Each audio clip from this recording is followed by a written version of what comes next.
Eulalia, Oriol, and Pablo. So welcome back. Welcome to our students. I'm not sure if you're the same batch of students from earlier or if you're different students. In any case, welcome. Thank you to all the students for joining us, and we'd like to, of course, remind you to be active listeners. We're going to listen to a very interesting dialogue, so do grab your headphones. And thanks again for joining us. And of course, welcome back to all of the other participants at the Congress. Hope you had a nice coffee break.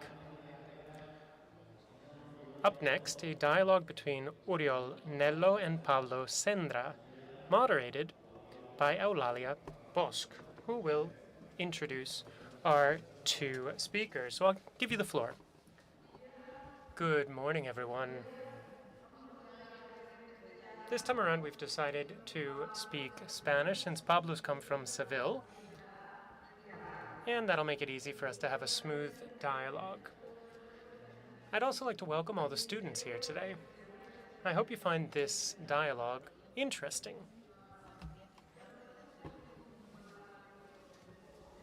This is a sports center, so I'll kick things off with a sporting metaphor. We'll take a step back so we can leap forward. So let's start with Barcelona in Roman times. There was a big wall around the city. Growing meant building the Eixample neighborhood. This was done by Sendra, alongside Gaudí, Domenici Montaner, and other major architects and Catalan urban planners. Now, alongside the Old Town, they built the heart of Barcelona. Later, Pasqual Maragall, the mayor at the time, opened the city to the sea with new buildings and new links between neighborhoods, and that was important. Now, why am I talking about Barcelona here at this international conference? Why am I not talking about Granollers, which also was a walled city? Well, I'm doing so because at the time when the city opened its doors to the sea, Pasqual Maragall with Marta Mata had one great idea, the idea to found the Educating Cities Association. They founded this forum where we're all here today, young people and us. And at the same time, as the International Association of Educating Cities was born, the new layout of Barcelona came to be, with sculptures, with street furniture, with architecture, and we had all sorts of highlights in the Barcelona landscape cropping up. These very noteworthy buildings, the auditorium, the municipal water tower, and of course, the Sagrada Familia, alongside Frank Gehry's, Susana Solana, Pistoletto sculptures, and others. And of course, we had the parks. And the question was, should we have more parks or should we have more concrete? As we have been promoting citizen participation in life in public spaces, urban planning has become front and center, a key part of our ongoing debate. So the structure of cities was something that not just public administrations were talking about, but Barcelona citizens were talking about. The aim of today's conversation is to reflect on how public spaces can create spaces for social justice, for citizen participation, and for community. I'm delighted to be joined by two eminent speakers, not just from the world of architecture, but people who know a lot about urban planning and philosophy as it pertains to urban planning. I'm sure everyone can go online and look up our two speakers, Oriol Nello, Pablo Sendra, so I'm not going to read out their very, very long biographies. I'll just welcome them to our event today. But what I will do is tell you why they're here, why we invited them. We invited the two of them because of their contributions to the field of ongoing reflection on architecture and urban planning. It's not just doing their jobs, it's thinking about what they're doing. In other words, they're urban planning philosophers. And with that backdrop, bearing in mind that we're not architects or urban planners, I'd like to remind you all that we've all been firmly affected by the decisions they make about our cities. I was delighted to reread Pablo's book, Designing the Mess, which he wrote with Richard Sennett. We would have been delighted to have him here today, and I'd like to pay tribute to him. Unfortunately, he was unable to join us. But this really describes the philosophical approach to designing urban spaces. Oriol has, of course, written many works over the years, and one key one for me is about residential segregation, social inequality, and public policy in major cities in the Iberian Peninsula. This picks directly up on many of the things we heard earlier today in John Powell's speech. So this brings me to my first question for them and for you. Does architecture, do our cities help the lives of people, our enjoyment of our lives? Can public spaces in cities promote communities and social coexistence? Without these public spaces, perhaps there would be no links between these groups. Perhaps they would simply be invisible. I'll turn it over to you. Yo creo que continúa. Well, thank you very much. Picking up on what John Powell said earlier, I think there are some spaces that promote people coming together. These thin bonds that John Powell was talking about. People who might not know each other. People who otherwise might not have had an opportunity to interact. As urban planners, we have a responsibility to think about spaces. It's not just about the materials used to build spaces. Designing spaces goes beyond actual construction. It's about thinking about relationships between people that might emerge. Beyond construction, what urban planning policies can we put in place to overcome barriers to ensure people interact? How can we break down these barriers? Instead of making this theoretical, I'd like to tell you about a place in London.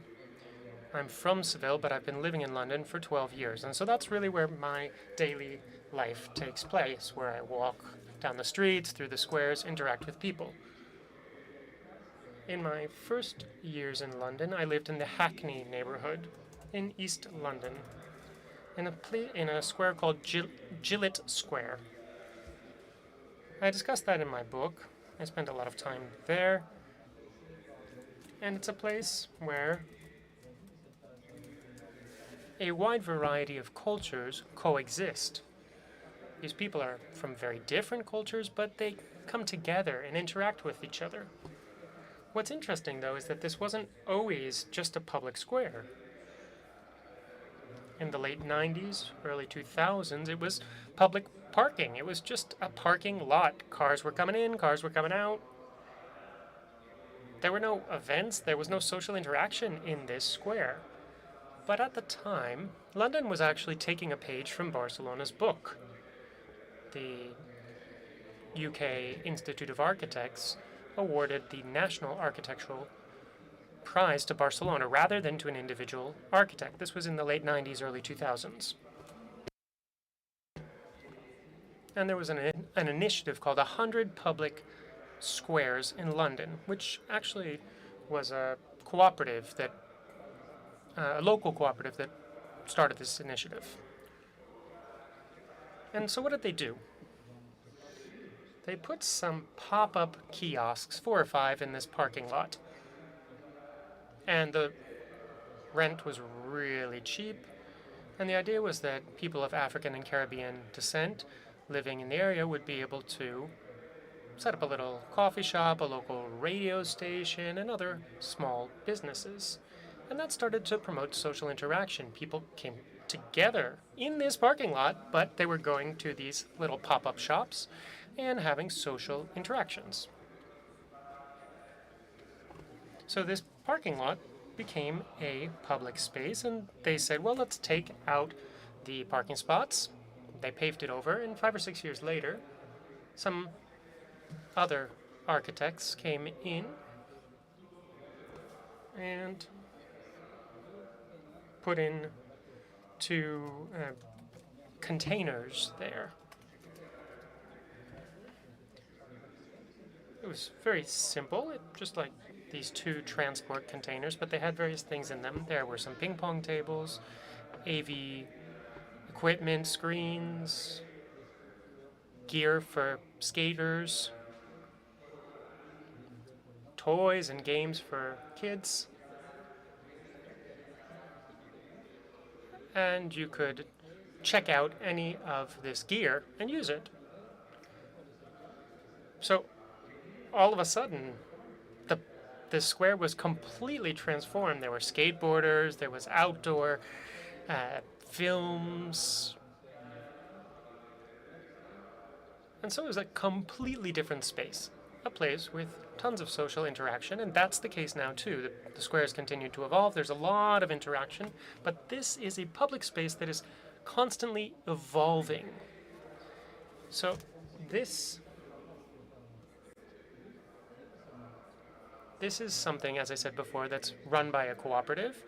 They set the rent rates very low so that these small businesses could set up shop there. And as a result, we had all these social interactions there. So it's not just like saying, okay, we've got a parking lot, let's get rid of the parking spots, pave it over, and boom, we've got our public square. No, that wouldn't have worked. It wouldn't have turned into what it is today if they'd done that. Thank you, Pablo. A round of applause for this initiative. What an idea. You can see that local residents can contribute to shaping spaces by pooling their voices. Their actual will is reflected in these spaces. I'll hand it over to you now, Oriol. Well, thank you very much. Good morning. Thank you very much for the invitation, and thank you for joining us here today. It's a huge honor for me to be here. So, one of the questions was about the link between urban spaces, urban construction, and spiritual engagement, how society and our relationships with others are shaped. But I think there's a very deep link in interaction between these, as Pablo said. Now, what do I mean by this? The way that we interact, property, whether or not we have property, really does shape urban spaces. And urban spaces mean that social relationships may take one tack or another, as Pablo was saying by telling us about Gillett Square. I'd like to tell you about another example. Pablo works more on urban planning, architectural work, but I'm a geographer, so I think about bigger spaces. And I'd like to tell you about a few examples where we don't actually have physical forms of public spaces. Instead, it's about how a city is laid out, which shapes our social relationships. Let me start with an example. La Paz, the capital of Bolivia. In La Paz, Bolivia, as you may know, the city is surrounded by mountains. It's in a valley in the Andes. It's quite high up. Some travelers coming to La Paz actually get altitude sickness because the lowest points in the city are some 3,000 meters high. That's basically the highest mountain in Catalonia, and that's the lowest point in La Paz.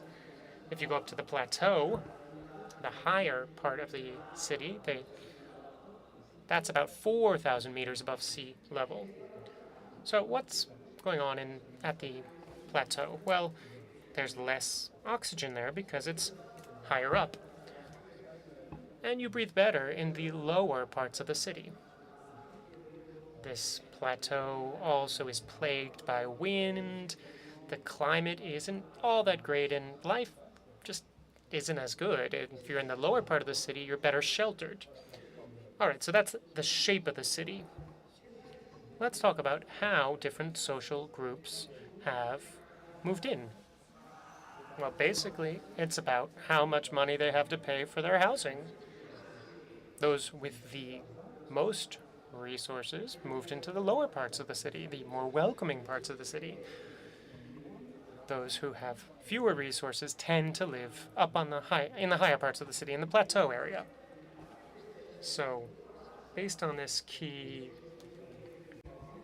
distinction between these two areas, and of course we see this in our cities, Barcelona, those people who see the sea, those who don't. In Granollers, it's people who are close to the train station and other public services, and those who aren't.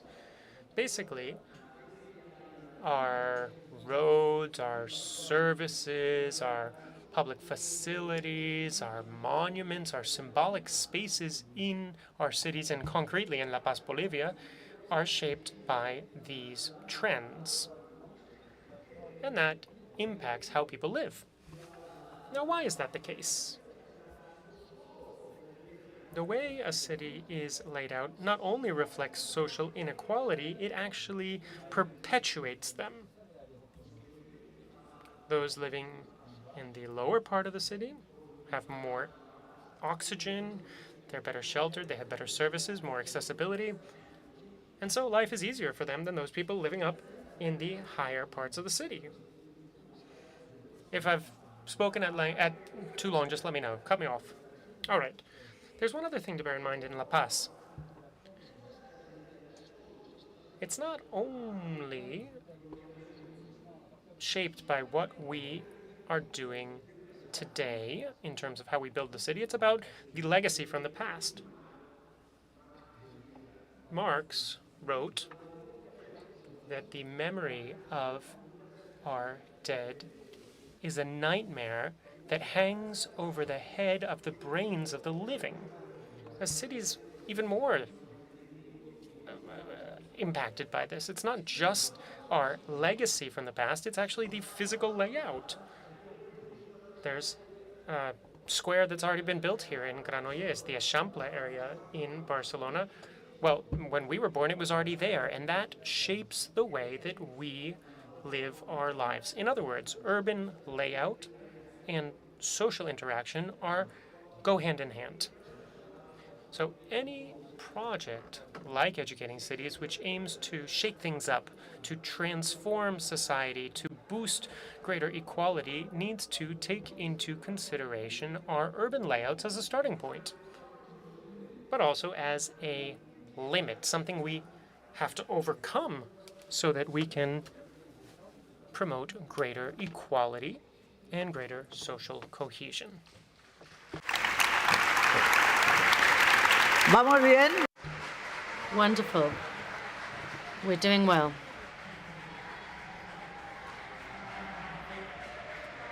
Pablo, we're learning a lot, aren't we?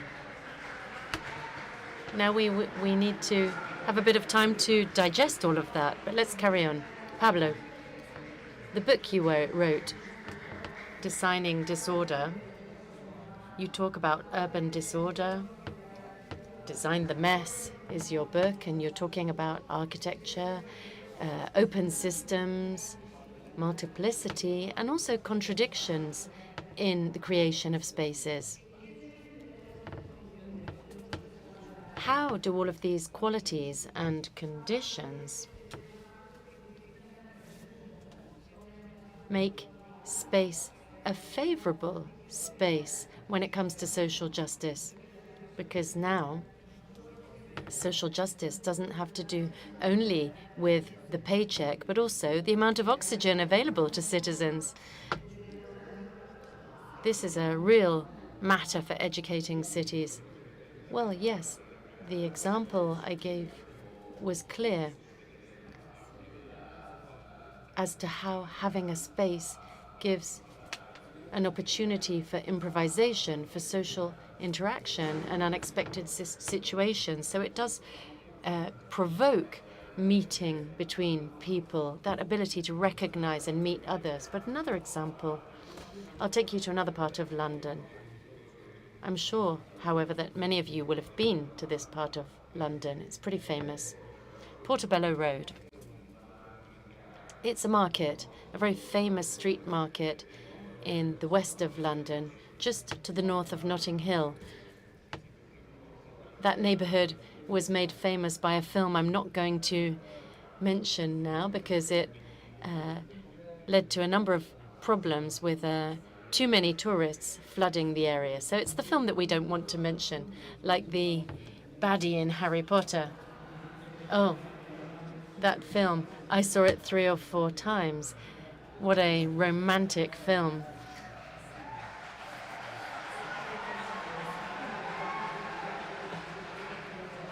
With Julia Roberts. A great film. Anyway, in this neighborhood, in the 50s or 60s, it was quite a poor neighborhood.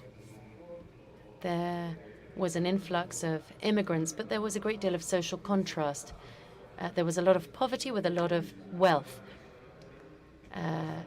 Chelsea is one of the richest parts of the country, but Portobello Road wasn't. Anyway, London, social segregation is very granular, if you like, particularly compared to North American cities, where there's really more distinct social segregation. In London, it's basically block by block. It's harder to discern. Anyway, in the 60s, thousands of homes were destroyed in Portobello Road in order to build an elevated motorway, which was meant to be part of a circular road around London. But only that stretch was built because social pressure led to the abandonment of that project. So that stretch was actually built.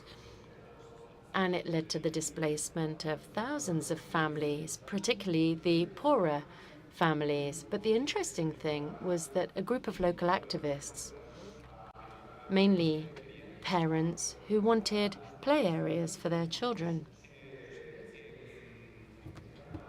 started to take over the space beneath that stretch of elevated motorway, and they used it to build games for their playgrounds, adventure playgrounds for their children.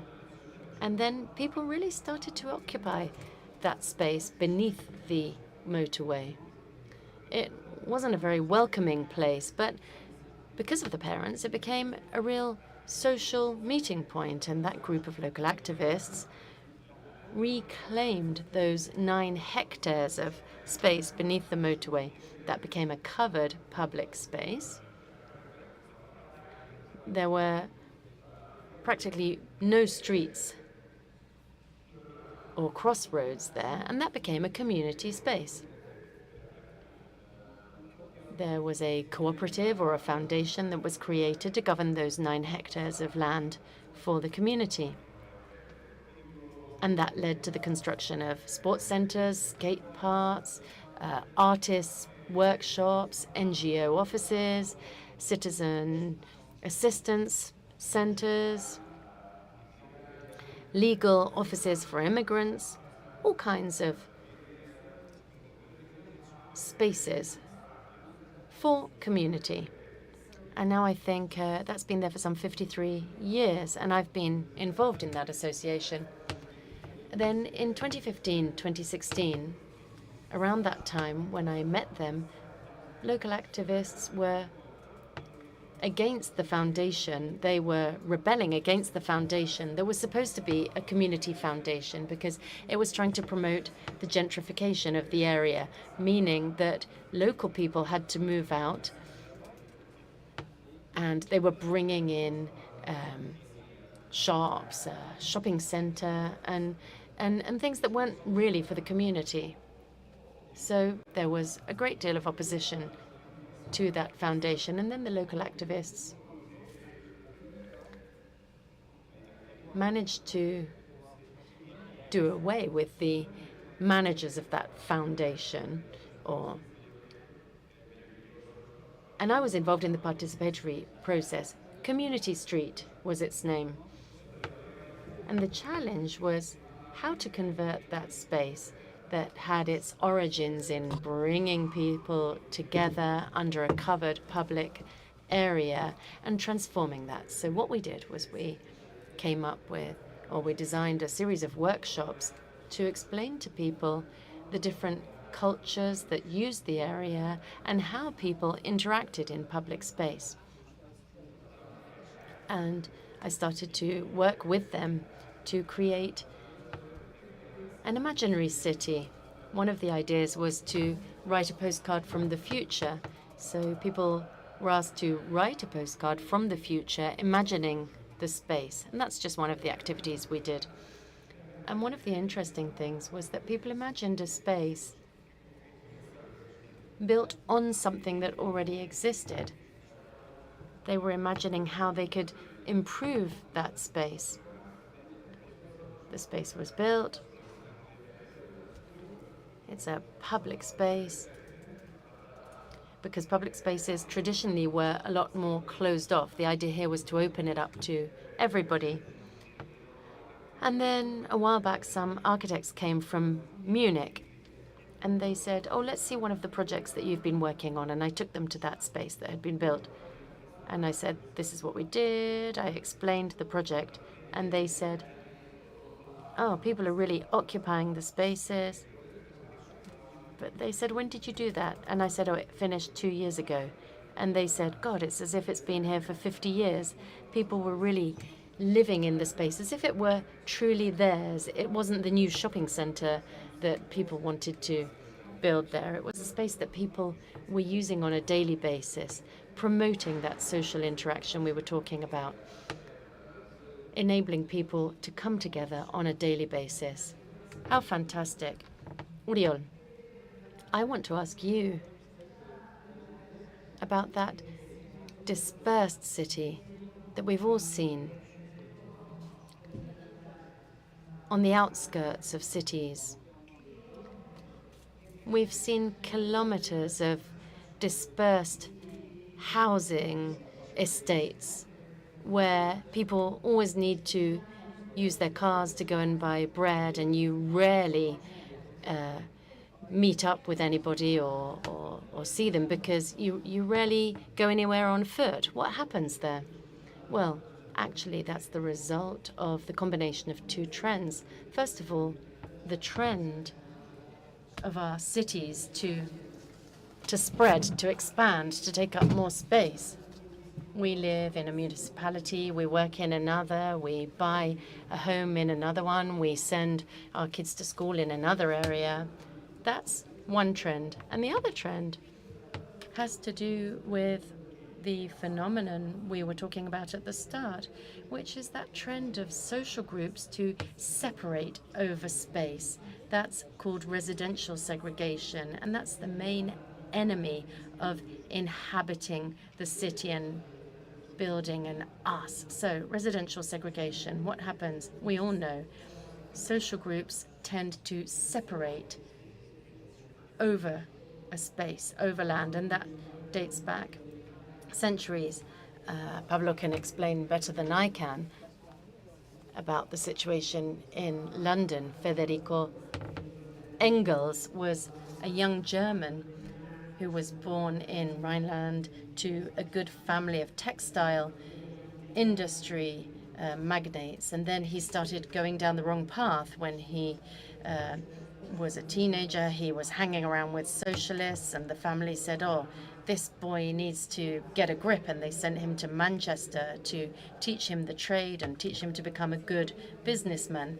Engels, instead of doing that, he met an illiterate Irish worker, and she became his lover, Rosa Barnes, and he or she showed him a Manchester that he'd never before seen as a young entrepreneur. And the Manchester Engels talks about is a Manchester in which the working classes from the Industrial Revolution lived in certain neighborhoods, the businessmen lived in other neighborhoods, and they practically never saw one another. That is the segregation I'm referring to, that trend for social groups to separate. How does that segregation work? Well, based on our diverse or our capacity to choose a home, what does that depend on? Well, it depends on our income on the one hand, the price of land and housing on the other hand. Obviously, the people who have the most have the greater ability to choose, and the people who have the least are confined, if you like, to where prices are lower. Why are prices lower in certain parts of the city than in others? Well, because they're less accessible, there are fewer services, they're more polluted, there's less oxygen in the case of La Paz. And so we can see how the more vulnerable sectors of society are confined in certain neighborhoods. And what are the people who have the most? And here I'm coming back to your question. Well, they also get together among themselves to take advantage of the privileges of living in these areas where they can use these services without needing to share them with others. And that, to a large extent, is that dispersed city. The low-density residential estates, that's where the middle classes and the upper classes live. Now, what are the effects of this? Let's go back to the form and the spirit, the form, the layout of the city and social relations. Well, I'm going to talk about Sabadell, which is quite near to Granollers. In Sabadell, traditionally, the richer social classes lived at the center of the city, while immigrants, above all the Spanish immigrants from the 60s, lived in Espronceda, Campo Amor, in all of these villages around Sabadell. And this distinction still exists. But now, when we look at it, we can see that there's a group of municipalities around Sabadell where there's high income, Castellar, Sant Quirze. And what are these municipalities? Well, they're the rich neighborhoods of Sabadell. And if we look at Terrassa, another city, we can see the same thing. High income in the center, low income to the left and right. And then the municipality up the top, Matadepera, higher income. What are the consequences of this? Well, those who have the most live in a different municipality. They pay their taxes in that municipality, and they have more money to take advantage of what's available in that municipality, while municipalities such as Sabadell and Terrassa, where the majority of the lower classes live that would need those services, well, they have fewer resources per capita. And this is why it's so important to think not only about urban layout, perhaps we can talk about that later, but also urban government, what we do to ensure that there are mechanisms so as to be able to share taxes, to pay for services. Great, thank you. 3 questions now. We've got to be strict with time, but we're going to get to the end of this. 3 questions. When I was preparing this session, I was really interested in this. I remembered George Steiner, who said that the Mediterranean city such as Barcelona, can be covered by going from bar to bar. You can go through the city on foot. Is that just a metaphor? Is it just literature? Or does it really have something to do with the construction of urban space? What do you think about that? Well, the other day I was reading an article that said that in France they're closing those tobacconists where coffee was also sold.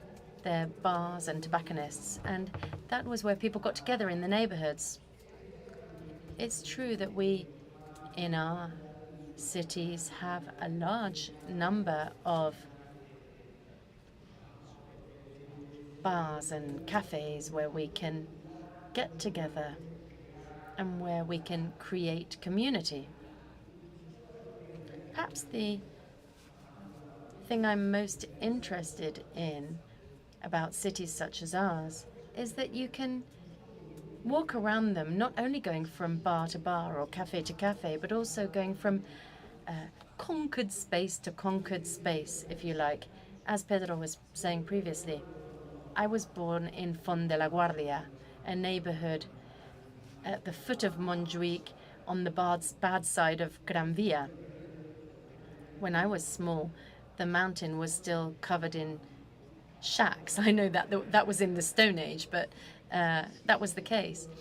But if you were to walk around my neighborhood from Plaza España, going up Tarragona Road, you come across the Joan Miró Park. It's a huge park. Well, originally that was where the slaughterhouse was. Why is there a park there? Well, because the neighbors said that those 4 blocks of land had to be green for the neighbors. And now, if you keep walking, you'll get to Sants train station.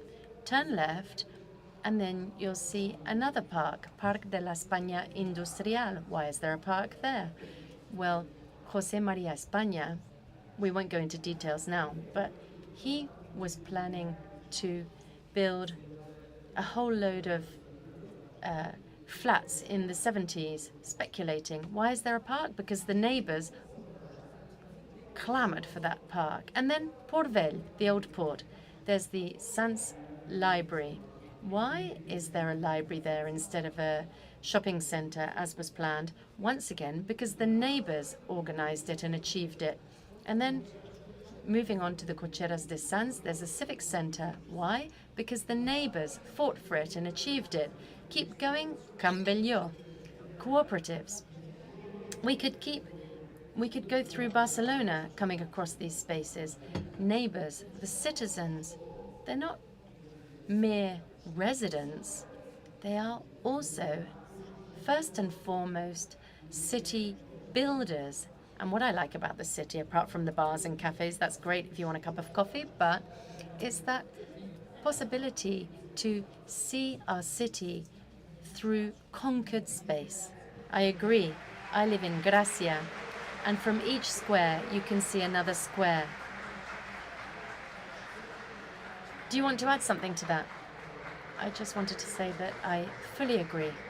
I think that, well, just yesterday I was in Campalló, one of the spaces that my colleague was talking about, and I saw that social infrastructure built from the bottom up.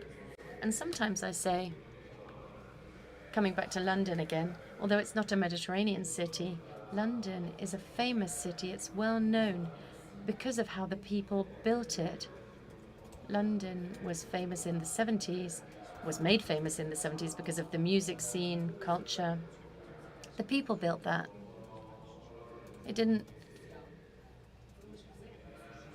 come about through major projects, but rather how the people built it.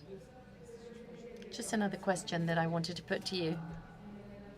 In the article that Richard Sennett described for the book Education and Urban Life, 20 Years of Educating Cities,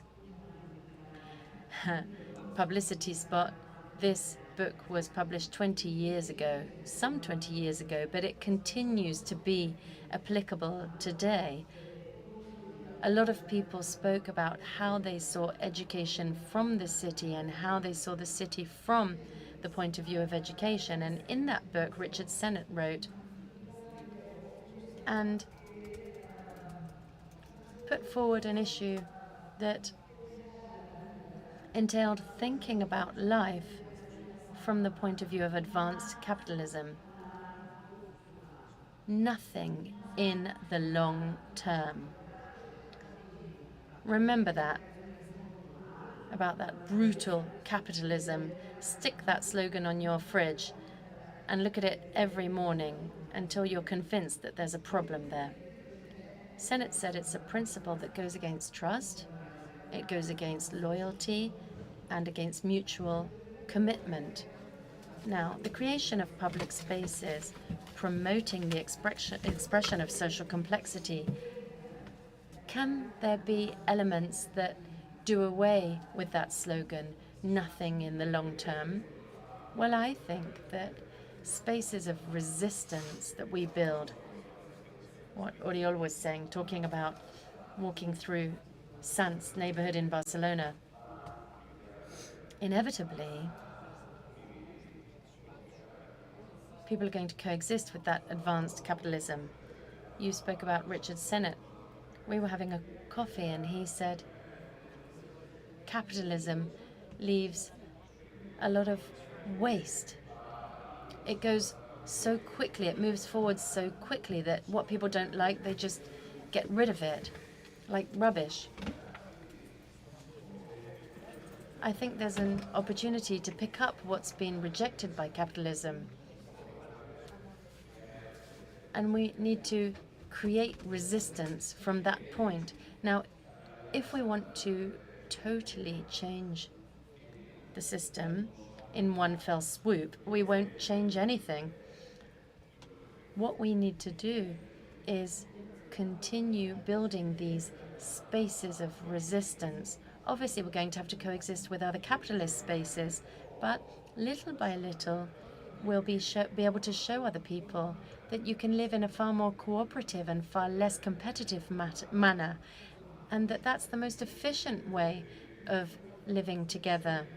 Capitalism often seeks to advocate efficiency. For example, during the COVID pandemic, which was quite recent, it was demonstrated that the way in which people can get food, or the way in which people can connect, was through small associations or groups that work together in a network. Associations that mutually assisted one another.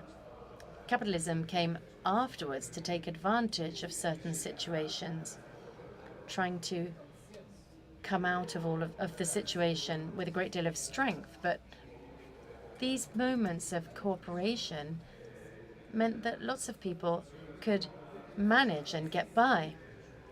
We need to be aware of that. It's far more efficient to live in a cooperative manner than to be competitive. Capitalism has always sought to pit us against one another, make us ignore that reality. And when I was talking to Richard, he said this is a dark cloud that's going to pass. He was pretty optimistic about it. It hasn't existed for a long time, is what he said. And that dark cloud is going to pass, and people are going to realize that it's far more efficient to live cooperatively. Yes, nothing in the long term in the city. That's catastrophic. We, in Catalonia, for example, and Maragall, the mayor, and you in Granollers, sought to establish projects to improve the lives of the poorer sectors, the poorer neighborhoods, where that social segregation mechanism concentrates the people with the greatest need for services. That's where we need to provide services, libraries, civic centers, etc., with a view to ensuring that if these people need more services, we need to promote social equality through this. That nothing in the long term slogan means that the time we all spend in our neighborhoods and in our cities becomes less. It's that turnover, that population turnover speeds up in the same way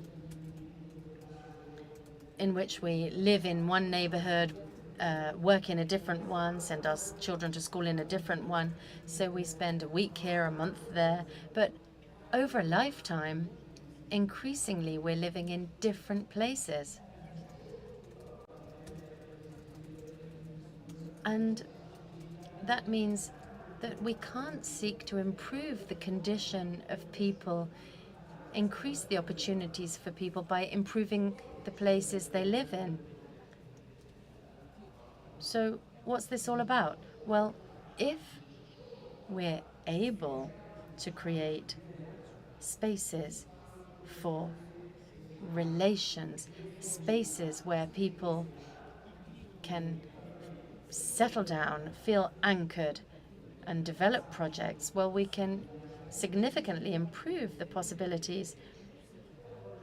And these policies to improve neighborhoods can really benefit population as a whole. Well, let's move on to the last question. I also refer to the work by Senate. Since I thought Senate would be coming, I read it all. And referring to the musicians and the actors, he speaks about non-verbal shows. Now, architecture and urban planning, do they have hidden languages? Do they have a kind of non-verbal form that's hidden? And you were talking about this yesterday when you were university lecturers. Were you speaking one of those hidden languages of architecture and urban design to ensure that what you're talking about is possible? Well, yes, I would make reference to the idea of educating through cities. That's the main point of this Congress. I teach in a university in London. It's a master's course that lasts for a year. And in that course, I've got students of all nationalities. About 50 or 60 students who come from all over the world. Often, this is their first time in London. And I always invite them to learn from the city, to learn about the spaces that result in more social interaction and more social justice. I also invite them to meet people living in those areas and that they find out about the spaces and the situations that bring these people together. Every year, I teach a course at the university and we create an alliance with a neighborhood association. And together with that association, we decide what the students are going to do. We invite people to sign up to the course, people from that association, to learn together with the students. So there's this mutual learning that takes place between people living in a neighborhood and who talk about how they live in that neighborhood and the spaces that they use. And the students learn a lot more through that than formal urban design theory. Obviously, they need that too, but it's also important for them to learn about how people inhabit spaces. And for example, how a local library, which is, if one looks at a map, they can see, oh, we could take that down and we could build a whole load of flats because we need a load of high-rise flats in this area. Sometimes when the library is the only place for people to get together, meet and take decisions together, it's the only community space in the neighborhood. I think it's important that the students realize that, and they need to find out about those spaces. I think it's also important to learn from the city, to learn how spaces are used, and which spaces afford or enable that association to work. Well, when we talk about cities, we say it seems like we were saying they were created by cities, by architects. As we said earlier, we talked about Sendra for Barcelona. Earlier, we talked about Haussmann. Sometimes when we talk about architects, we also talk about princes. The Florence of the Medici, Madrid of the Habsburgs, and so on. The Barcelona of Pascual Maragall. So when we're talking about all these spaces, urban planners, architects, engineers, and politicians, well, they need to be accountable to their citizens. And when citizens come together and organize, they have interests, they have rights, and they need to come together to defend those rights. Often, as we said earlier, citizens actually construct their cities. There's a movement in Santiago de Chile where people have occupied land and built entire neighborhoods. People who are part of this movement say, well, we're doing things without state support, actually acting against the state, but also with the state. So we can do it without the state, picking up on the example you shared of setting up shacks under the highway and creating our own projects. Sometimes we do things acting against the state. We have to, because we have to call for our rights to be recognized even if they haven't been. And we also have to work with the state because we want the state to end up legitimizing our claims and supporting our rights, creating legislation to support them. And that's the same thing that applies for cities. Acting with the state also implies, in the case of educating cities, integrating educational policies and urban policy. For example, the Barcelona Urban Planning Action Plan will spend €1 of every €4 in educational policies in the next few years. Now, why is that the case? As Xavier Bonart said, I think he was around here a few days ago, and he said in a recent article that we need to ensure educational equality as a guiding principle of our urban policy. Social justice needs to be an institutional component of educational policy. Habéis triunfado, ¿eh? Quiero cerrar esta mesa. Well, we're coming up to the end of our dialogue, and I'd like to wrap things up with a question for our two speakers, but also for you. Maybe it's a question you can think on.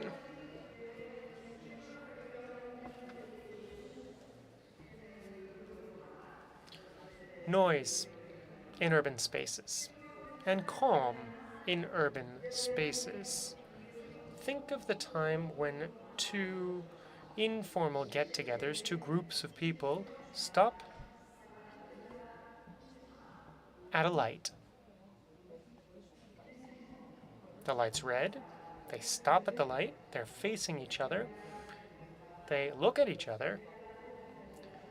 You might hear a little bit of the other group's conversation. You might check out what they're wearing. You might check if the dogs are actually stopping because of the red light. You might see some people in a wheelchair or with limited mobility. And here's my question. When you think about moments of urban life, a snapshot at a traffic light when people are stopped, is that a moment where we're humanizing our streets? Feel free to answer if you'd like, and if not, it's also just fine. Up to you.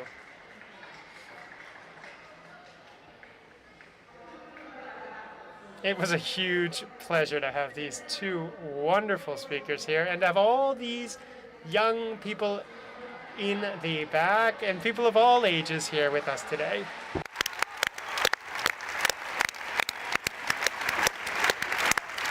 Y a ciudades educadoras, And I'd like to say to you, to educating cities, on behalf of all three of us, that we are ready to act.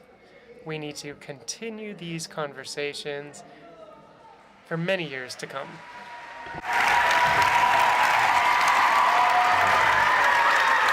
Molt bé.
We've got three well-known speakers, and the title of this presentation is To Look or to See, Educating the Gaze in Times of Visual Oversaturation.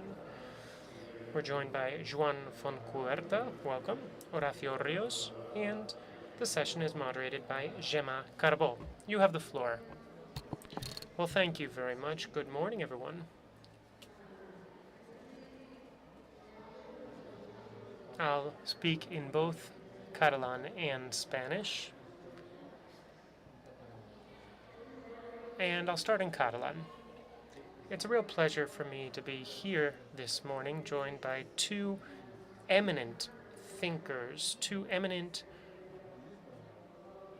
figures who speak using another language, one which might, as John Powell said, break down relationships or permit them. Now, for the last hour, we were talking about urban planning and architecture, which is one form of language. And now we'll turn to another type of language. I'm sure it's one the young people in the room know very well. It's one that is omnipresent in our lives. But perhaps it's something we haven't yet broken down in our schools. We're talking about screens, images. As we heard earlier, that's actually a language we might learn much before we start learning to read or write. And it's shaped the history of humankind, painting, all the way up to artificial intelligence today. The speaker switches into Spanish. It's a huge pleasure to be joined by two leading thinkers, Joan, an artist, a photographer, and an expert in the language of image. He won the Hasselblad International Photography Award. It's the equivalent to the Nobel Prize, so he is indeed well known, both internationally and in Granollers, because he works nearby and has worked with many of the people here in the room as part of his artistic work.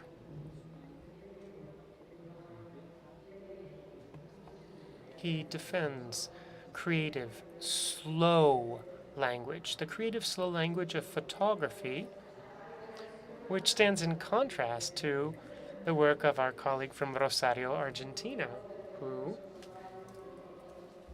runs a film festival, is an audiovisual director and producer. He's been running this festival for some 31 years, and he works with the fastest AV language in the media, TV, and he works with AI. So I think it's very interesting for us, for everyone in the room here, to consider how we can go beyond the lifelong question of the political side of these languages, and if we start talking about the educational power, the creative power, the role of education in using imagery writ large, and how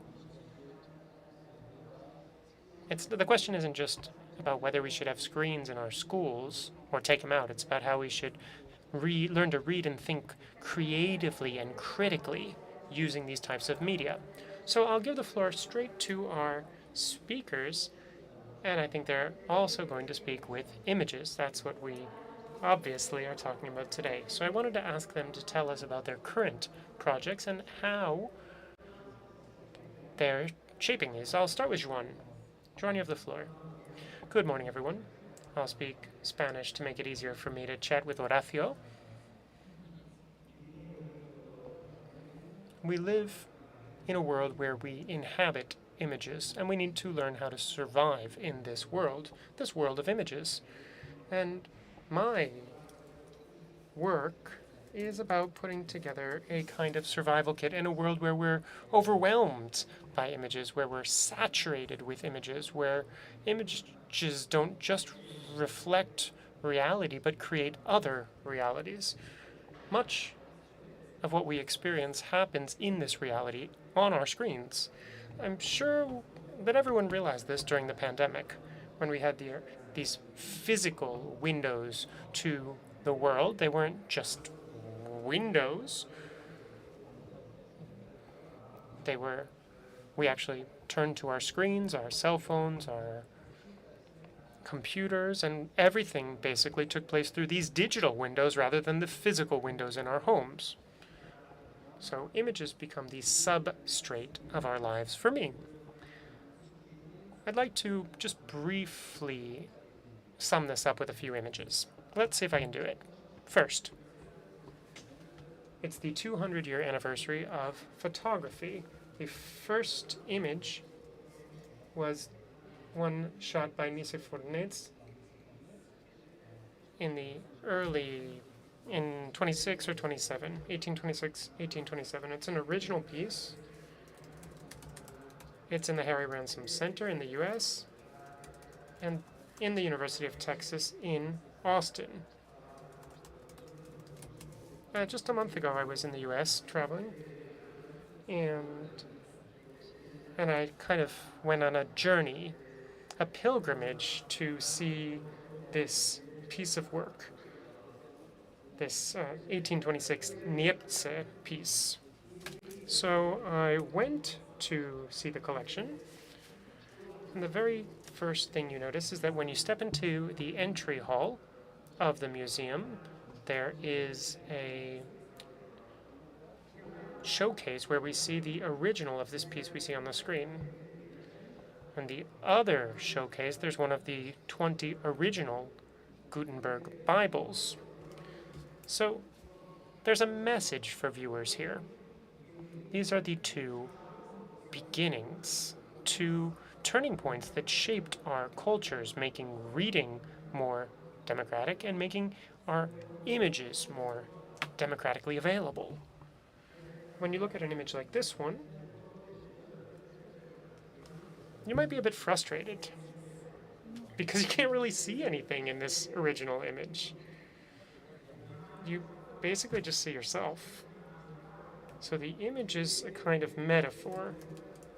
The first thing a photograph does is show us who we ourselves are. And we have to sort of take a leap of faith. We have to believe that there's something we can discern in this image. And there's another takeaway here. It forces us to be aware of the observing eye, as Lacan would put it. In other words, I use this image as a screen. So we have this sort of foundational starting point of culture. And this is sort of the seed of the idea that these images wouldn't simply be literal transcriptions of our world we live in, but rather they would call on us to read them, to deconstruct them, and interpret them. And that's what we'll be talking about today. In 1927, 100 years after the beginning of photography, one of the leading Bauhaus thinkers said, illiterates of the future will be people who don't know how to use a camera. Well, at the end of the day, perhaps we need to turn this on its head and say today's illiterate people and the illiterate people of the near future will be people who don't know how to manage, how to use algorithms, and these algorithms are going to be used to create images, to turn these into a different type of work. Here's that image you see. It's kind of hard to make anything out, but what Niepce photographed at the time was the landscape he saw through his window. And you sort of have to take a leap of faith. You can sort of see the roof, you can sort of see the landscape in Chalon-sur-Saône, in French Burgundy. That's where he took this photo. But this photo would actually be the starting point for a tsunami of images that we are now surrounded by. And this very first photo was vague, hazy, hard to make out, and actually was quite different from what he was trying to capture. Now, as a result of this, we've seen just a huge output of images. We're saturated by images. And as a result of this visual saturation, we have to know how to manage abundance cleverly. Here's a piece of work that's not too far from here, in Roca Humbert, the Fábrica de las Arts in Granollers. It's a center dedicated to images, culture, and creativity. It's a leading museum space in this region, Valles Oriental. And this image is the antithesis of what Niepce had, a single image. What do we have here? We've got an eye, the eye of the first child bought in Granollers in 2024. Her name was Martina. It's her eye. It's gazing at us. It's something we look upon. And if we step up to it, we'll see that there are 7,000 individual photos that local residents sent in from their family photos. We've got selfies, photos, and also photos of places in Granollers that they really love, that are near and dear to their hearts. They're places that they have some sort of special tie to. So they sent in all 7,000 images, and the artist turned it into a mosaic. And if you step back from it, you see Martina's eye. But if you step closer to the mosaic, you actually see the social fabric of this mosaic, which is a metaphor for our society.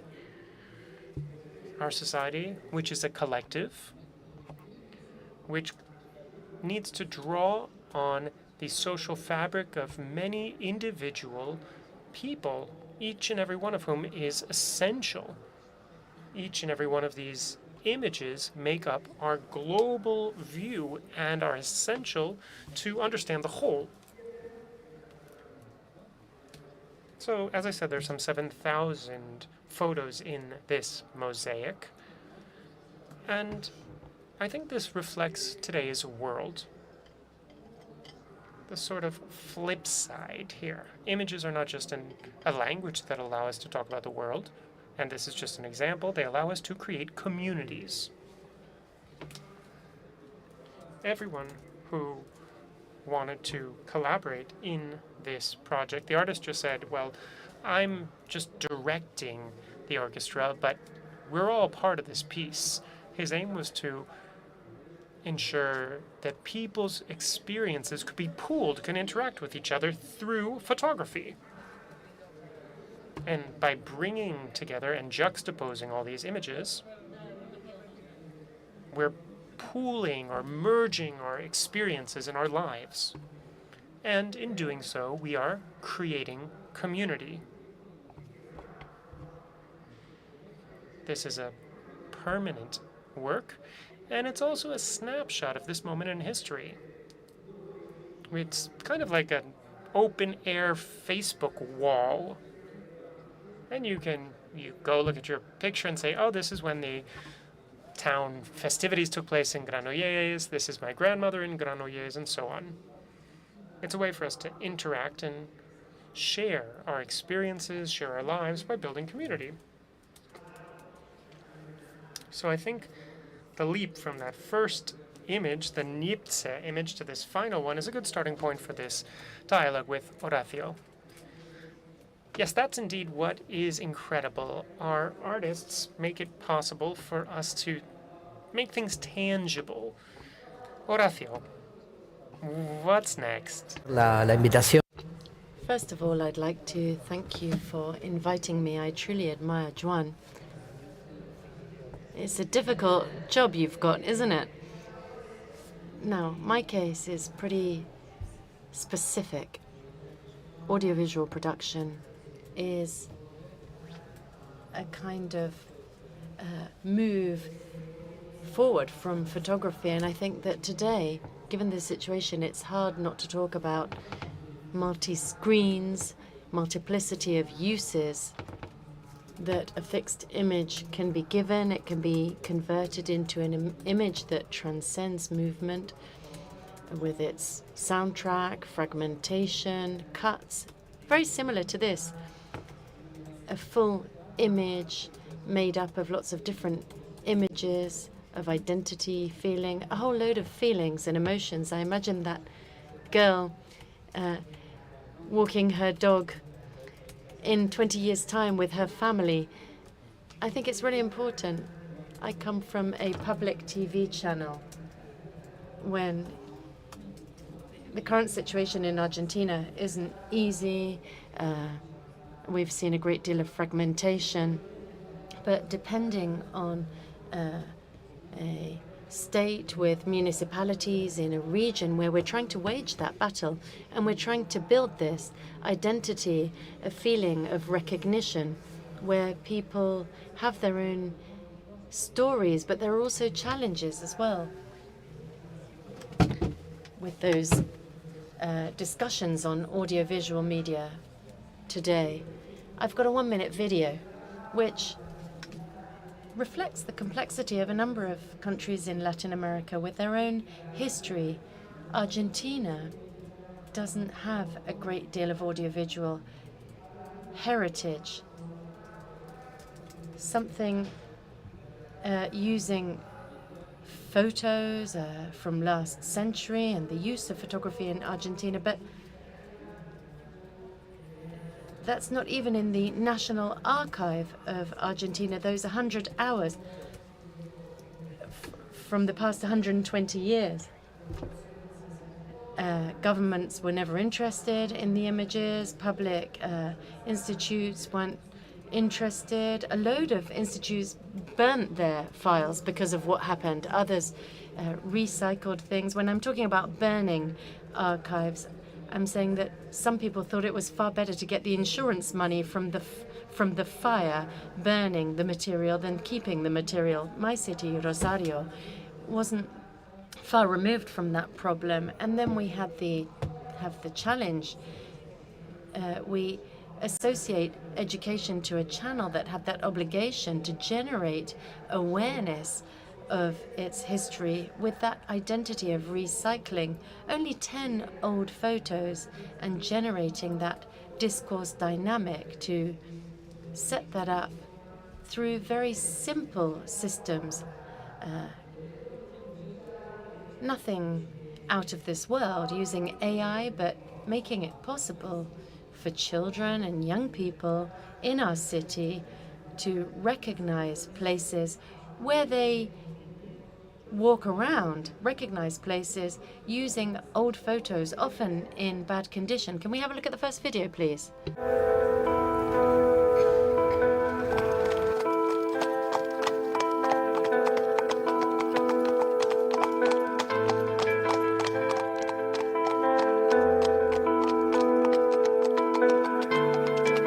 No, así, Pablo. Para que tengan una referencia, estos son los principales. Just to give you an idea, these are the main features of the city: the cathedral, the most important square in the city, the port.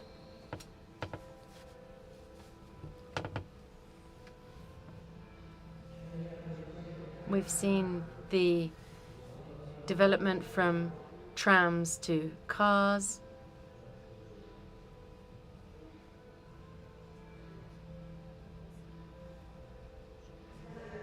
This is the most iconic shop in the city. If you need to meet someone, you say, "I'll meet you at La Favorita," at that department store.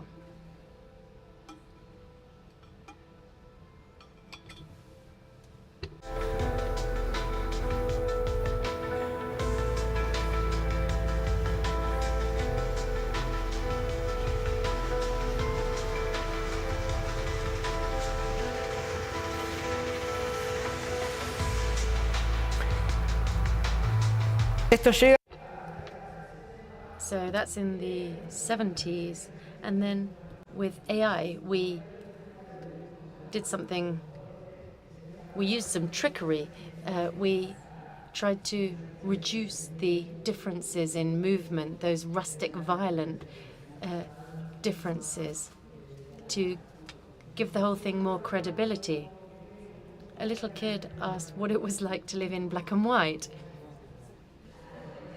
He was surprised. Poor people, he said. They lived in black and white.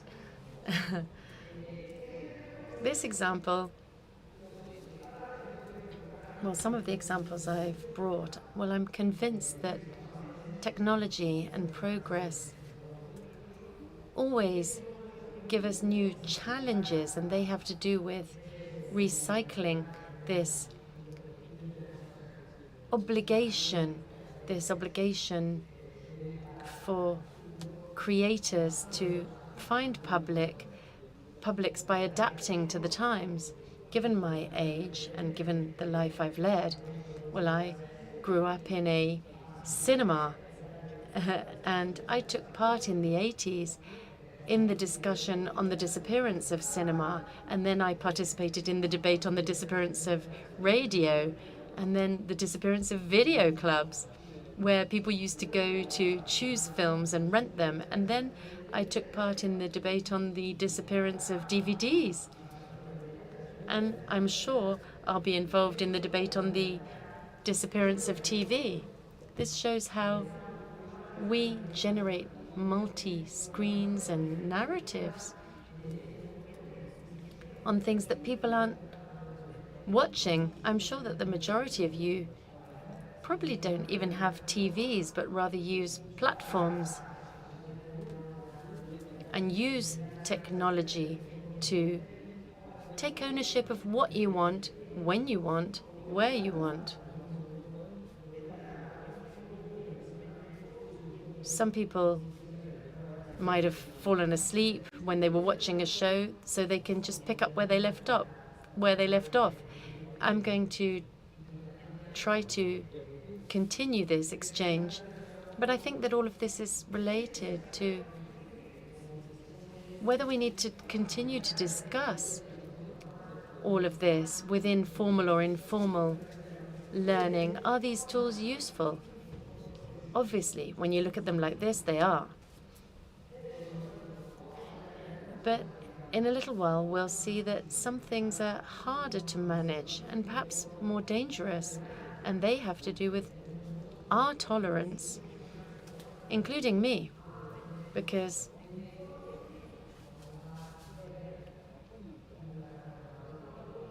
how long are we going to be watching something on a mobile phone?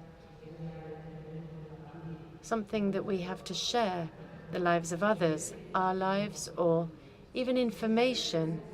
That vertigo forms part of what we're not entirely sure of in terms of what we have to do. And yes, it has to do with what we were saying previously. If we had a group of teachers here with us, parents, people against these screens and these languages, how would we start this conversation? How can we turn this around to find the educational capacity of the image? And it comes back to what you were saying, times, peaceful times, that ability not to focus solely on what's technological, but focusing on who's doing what, through what.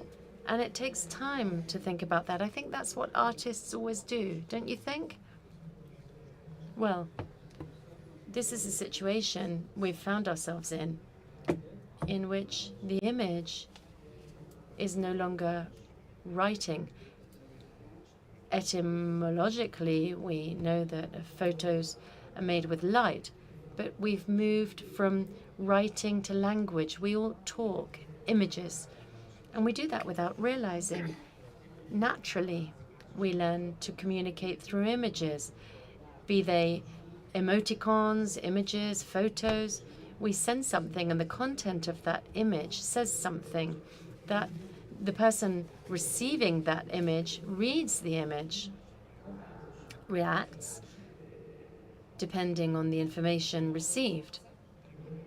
So, and I'm saying this, we've become homo photographic. After Homo sapiens, we've become homo photographic. I'm joking, of course, but we're able to use two forms of language at the same time, words and images. The language of images isn't more is more striking than words, because it's arrived suddenly without any notice. It's caught us unawares. So we're more consumers of images than we have that ability to read them. So there's that gap that needs to be bridged. We really need to make a huge effort using education policies, teaching programs, etc. We need to incorporate the image, not through visual art works.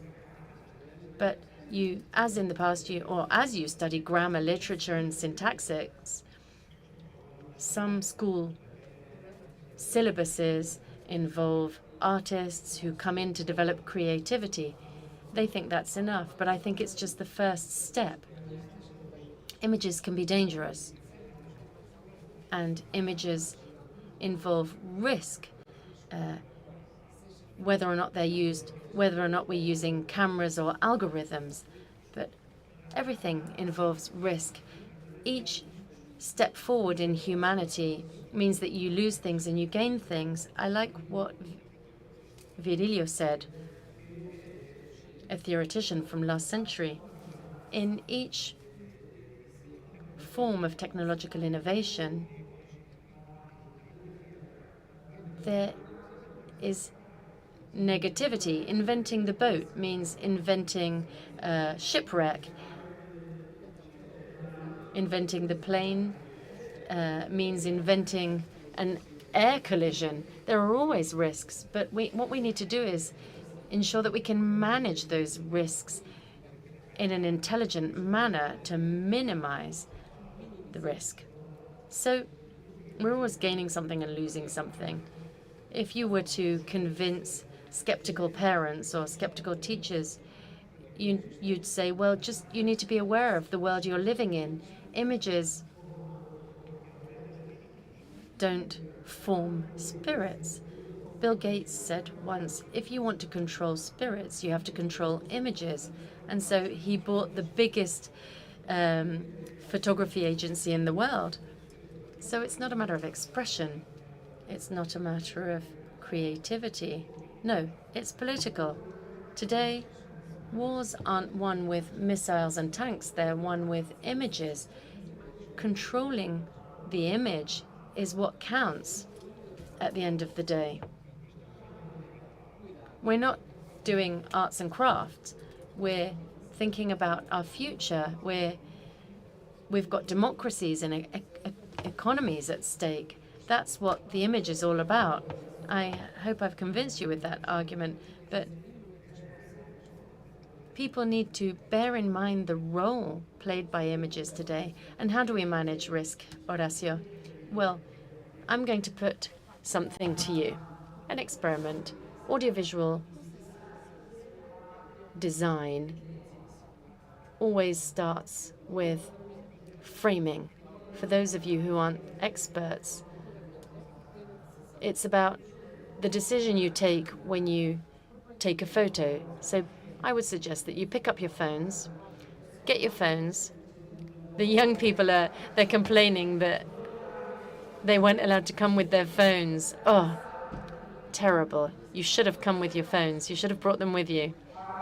Okay, get your phone and take whatever photo you like. Let's frame it. Have you got your phones? Have you taken the photo? I haven't. Well, probably. If you look at the photo of the person sitting next to you, you won't have taken the same photo. That framing principle has to do with what each person wants to take. But now, next stage of framing. How many of you took a horizontal image? How many of you took a vertical image? Did you film the people who took the vertical photo? No. All of the vertical and horizontal people. Did you do it? Well, let's move on to the example of Instagram now. The framing has worked, and now, as Joan said, you've got to write. What are we going to say about that photo? Next challenge, publish that photo and write whatever you like. But here's my advice. If you write a really disappointing debate took place at the Congress, at the disappointing Congress that was held in Granollers, disappointing speakers and a moderator who did everything possible to make it a success, the algorithm will probably help us to capture 60 to 70% of followers that we don't have just because of that controversy. And from that,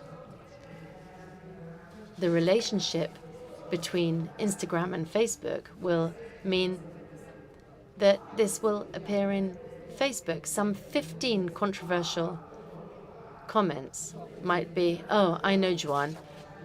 I've never understood him. Horacio is a right pain. Now, the algorithm will create another replica, and that'll have another impact. You know, when we were talking about framing, no one's going to think about or remember the frame. Probably they won't look at the photo. But you took the time to ensure that you took a good photo, that Joan and I were in the photo and that you could see the stage. Other people who probably wrote Granollers, who wrote the Congress, they're not going to get any views. That's not going to be a success, but that's what we can see. It's a simple principle. In the olden days, when there was no Zoom, there was nothing to zoom an image. That photo was the reality. But above all, that was a belief. Exactly. It was an act of faith. But that's what cinema was. The first cinematographic exhibition, it was the lower classes at the top. They ran out of the theater hall because they were scared that the train was going to run them over. How many of you don't have any kind of technology linked to your mobile phone? Raise your hands. Wow. That's a lot of people. Sorry. You said something that I think should be picked up on. Often we pit reality against fiction, and these aren't antagonistic terms. Language, words, and images are fiction, but they're fiction that enable us to talk about the world. Therefore, if fiction disappears, our point of access, our bridge towards that reality will also disappear. Therefore, what we have to do is not reject fiction because it's cheating us or deceiving us. We need to manage it carefully and use it as a mechanism in order to manage to understand the world. So let's use fiction, cinema, photos, images, and text so that we can think about the world. Therefore, in the sphere of the image, I think we need to think about the image and think with the image. We need to teach people to think about and with the image. Precisely. Within that more apocalyptic concept, I think you can draw something positive from any situation. The pandemic taught us a load of awful things, but also enabled us to find out if we could continue communicating. I think that the awareness, the creative concept, expression of any of the forms that we use to communicate is going to continue to depend on us. That's why you need to interpret how and where to use it. Obviously, who and how they use it is going to entail responsibility. And now, taking it from the apocalyptic and making it more positive, I think that technologies have placed people on an equal footing when it comes to communication. Previously, a lot of us couldn't even afford a camera, so that possibility, that opportunity to share images. Okay, my phone might be a terrible one. The image might not look great, but I can turn to my neighbor and show them my photo. So we need to make the most of this. I think this is a language that we all need to adapt to, because today, talking to someone under the age of 16 years, I've got a 16-year-old daughter. Sometimes I say, "How are you?" I write to her and I say, "How are you?" And she's in the room next door. Yes, that has a lot to do with what we were saying.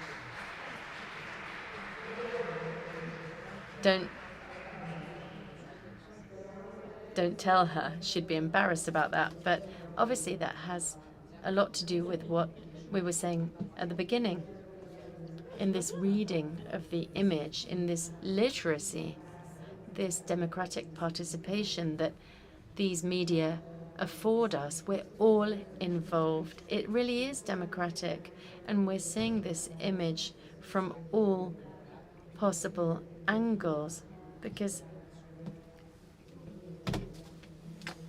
that's where those languages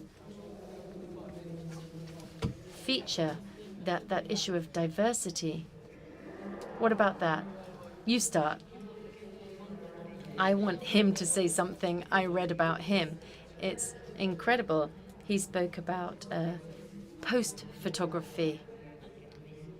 Photos that don't say everything, that don't tell the truth, or even lie. Well, it's not exactly that. Sorry, I can't even read. Well, when photography was born,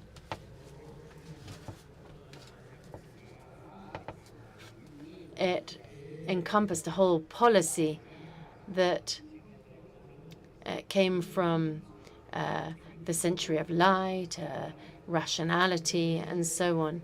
But it's based on the technological scientific culture of the 19th century. So photography became like an orthopedic system, enabling us to summarize an idea, to memorize it, to archive it. Photography can be a visual encyclopedia of things that exist in the world. So it played a number of roles, but that was in the 19th century. Now we're in the 21st century. Photography doesn't play the same roles. We've used it to resolve a number of problems over the various centuries, but now we're in full globalization, digitalization, artificial intelligence. So what's the role of what we considered photography? Obviously, we're seeing a metamorphosis. But look, today, photography no longer has that commitment to truth that was its essence for so many years. Today, everybody knows that if they use Instagram filters or Photoshop, they can create an image and it can still be legitimately photographic. Look at memory. Our forefathers, the family photo album was a family chronicle that faithfully explained the family tree of various generations. That solemnity, the value that we gave to those images is now totally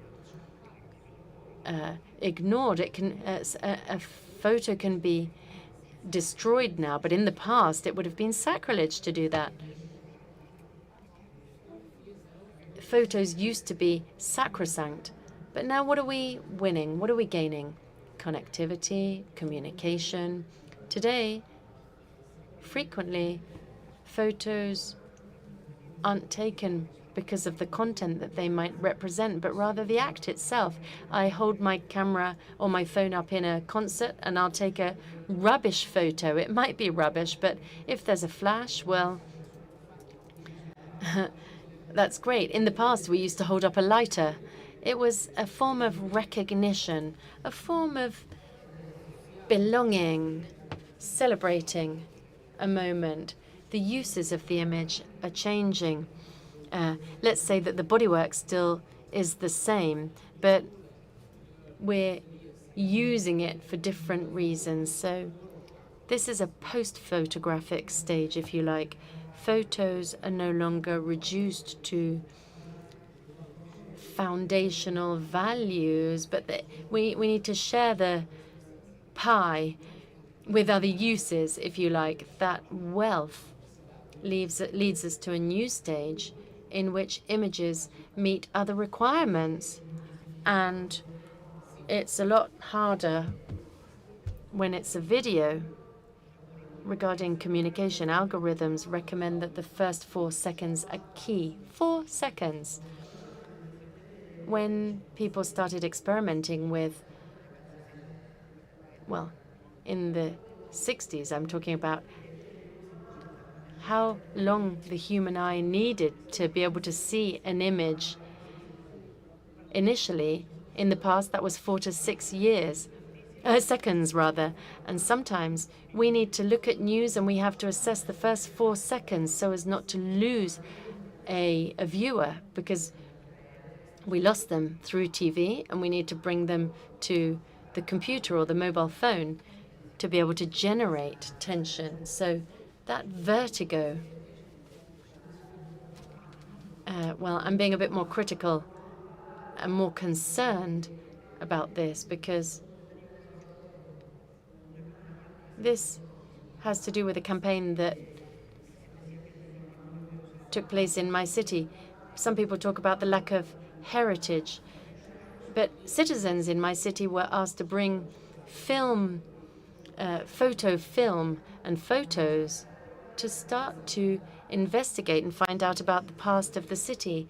And we saw birthday parties, weddings, christenings, and we had to have a look at all of that because it was the only way of finding out about the past in an anthropological fashion. We could see how people dressed, and there was nothing else. And a city museum started to collect all of the photos because, of course, they can be lost.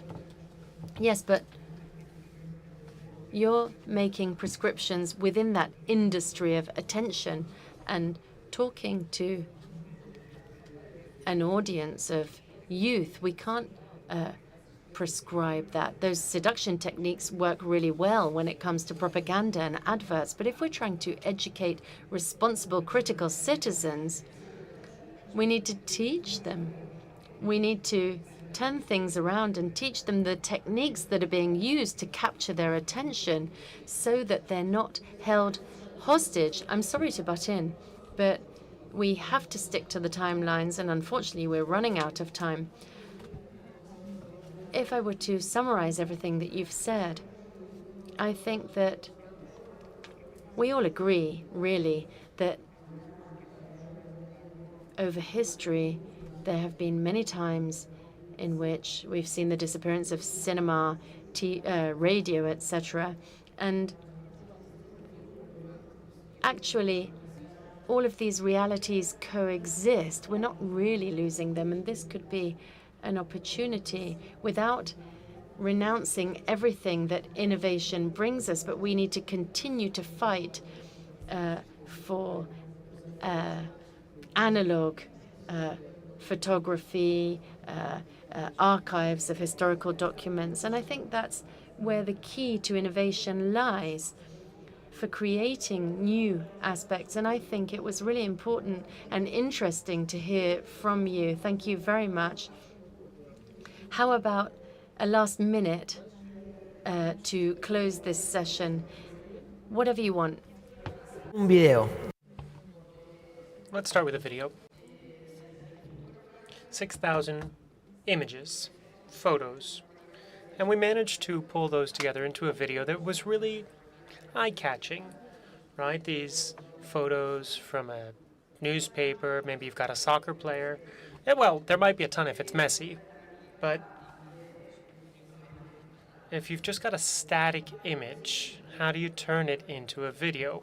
One of the things we're doing in our lab is putting together videos like this, turning images into videos. And I think that if I could, I'd just like to put that up on the screen.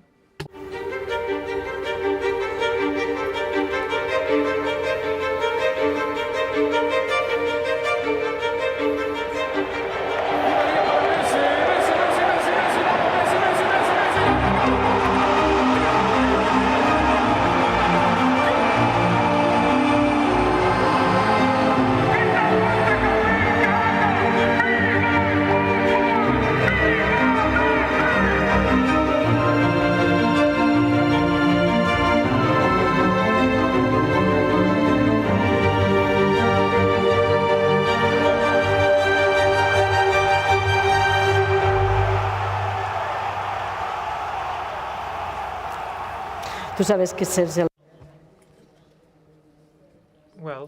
Did you know that this was going to be put together based on messy photos? Did you know that this would be the right spot? Well, yes, I thought it was appropriate. I agree with the idea that the market strengthens artists.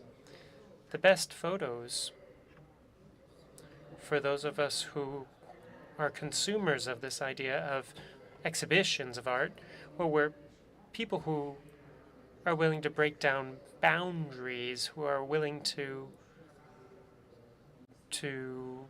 shake things up, and I think that falls to us. Joan, well, to wrap things up, as I was thinking through what I wanted to say by way of conclusion, I came across a French writer, Marc-Olivier Keffier, who said something that I think really sums up what we've been discussing today and what I wanted to share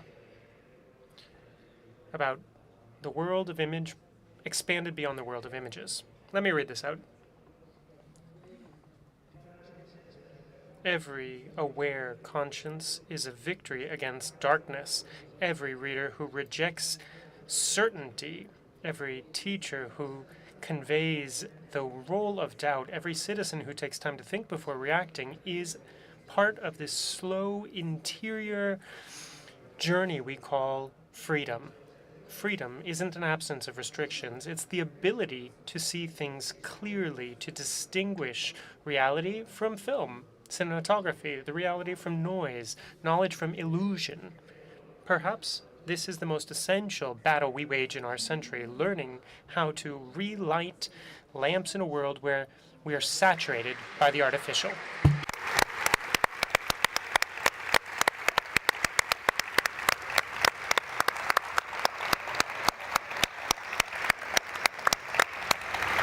Molt bé, doncs hem sigut... All right. We did manage to stick to the time. I'd like to thank everyone in the room, especially the students who joined us here today. I hope you found this interesting, and we'd like to give you all a round of applause, too. Moltíssimes gràcies a tots. Thanks, everyone. Doncs